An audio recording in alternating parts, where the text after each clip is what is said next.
Top of the morning, I'm the Hood Trucker, and here are 7 reasons why you should never start a trucking company. Don't forget to like and subscribe, leave your questions in the comments, and feel free to join the membership. I think it's like $2.99. Reason number 1, it's high risk. Being a truck driver is one of the most dangerous jobs you could possibly do.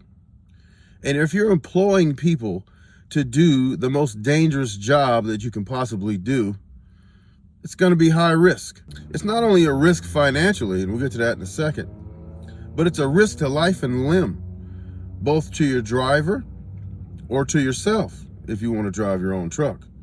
But more importantly, to the average everyday citizen that drives down the road that doesn't have a commercial driver's license. Case in point, some time ago, there was an incident in Colorado where an inexperienced driver had heated up the brakes because he probably doesn't understand or didn't have access to a jake brake. A jake brake is an engine-assisted brake that kind of preserves the manual brakes, because if you use just manual brakes going downhill, they will heat up and become less effective and possibly even catch on fire. So in that case, if that were to happen, they have what's called runaway truck ramps. Now, because of his inexperience or the malfunctioning of the truck, the brakes heated up and he passed by several runaway truck ramps, and legally they deemed that to be negligent and charged him with a crime. They charged him with 20 years and then reduced it to 10, but I believe he's in prison for 10 years. Now, the company that employed him, they're out of business. And guess what? I guarantee you they have a ton of lawsuits. Reason number 2, low return on investment. I know this because I used to own a trucking company. There is not a whole lot of return on your investment. All of the major big time trucking companies, they're only running at like a 10 to 20% profit margin. You can do better than that if you run your own truck. So for example, an average trucking company that deals with brokers, which is what you're going to do because you don't have enough trucks starting out to secure contracts and stuff like that, so you deal with brokers, is probably netting in the $4,000 to $6,000 range on a $250,000 investment. Now, if you run your own truck and drive your own truck, then you can bring in the extra driver pay, which will boost you to about $10,000 or $12,000 depending on the lane you run and the type of freight you run. Now, the caveat to that is that you can only do that one time, because you can't be in multiple places at one time. So every other truck that you don't drive is going to be in the $4,000 to $6,000 range. So you might say, Hood Trucker, what you mean? That's a good little lick right there. I mean, $4,000 to $6,000 a month, that's cool. Listen, let's say you have a breakdown. Let's say you have a tire, for example, and you call a guy like me with a truck repair company to come out there. It's $250 during the daytime for me to show up. It's $350 at night because that's after hours. So let's say you get broke down with a tire and you need a tire and you call me. It's $250 for me to show up. And then I'm going to charge you $100 to put the tire on. That's $350. And I'm going to charge you, on the cheap side, probably $500 for the tire. So you're looking at an $850 service fee in the daytime, $950 at night. That's almost a quarter of your revenue on one incident of truck breakdown. And trust and believe, they make them raggedy. And you beat the dog mess out of them when you're driving them, because these roads are kind of beat up and whatever. So they go through a lot of wear and tear. And tires are one of the most things that fails on these trucks. And as we just demonstrated, you can use up a quarter of your monthly revenue on one incident. And don't get me started on parking in the wrong place and getting stuck and having a tow truck having to come bring you out.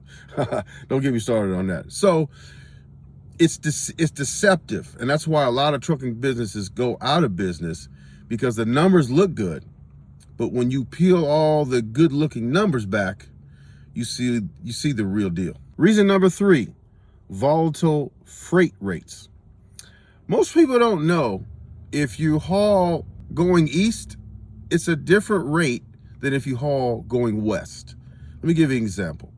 Let's say you have a reefer trailer, which you probably should if you're going to deal with brokers and you're starting out or whatever, because they pay the best rates. And if you run from California, let's say you get a load from California to, let's say, I don't know, somewhere on the east, let's say Pennsylvania, let's say, or Boston, like I used to run. The rate is probably going to be close to $2.50 to $3. Don't quote me on that, because rates change all the time, and the reason is because they're volatile. So let's say you get between $2.50 and $3 to go east. That's because you have produce coming out of California, and California services a lot of the country in terms of produce because there's just so much of it, right? And the weather and that kind of thing. So the rates are going to be better going east. Now, all the industry is run by brokers. All of the brokers know one thing: you're trying to get back to California. If you're coming from California to East Coast, you're on the East Coast, now you're trying to get back. They all know that. So guess what they do? You make your money going east, they make their money coming west. Reason number 4, expensive repairs. As we touched on earlier, you could break down with a tire and spend almost a quarter of your profits on the repair. That's just a tire. Let's say I had an incident where the drain plug of a new truck popped out because it's made out of plastic, and like I said, they're made raggedy. You can't put a new plug in. You have to change the entire oil pan. Costly. That probably was a $2,000 to $3,000 repair, because it had to get towed. You can't drive the truck with no oil. It was broke down on the side of the road. They had to tow it to the shop, and they probably charged them about $1,000 just once they got to the shop. They charged the tow, and that kind of thing. So, and the parts and everything. Very, very expensive repair. Not something that's covered under warranty per se, because if you get it done through the warranty, it's going to take more time, because they're going to want to send it to their shops and that kind of thing. A lot of times you ain't got time to do all that and be waiting and all that kind of stuff, because everything's on a time schedule. Reason number 5, it's a 24-hour-a-day job to run a trucking company.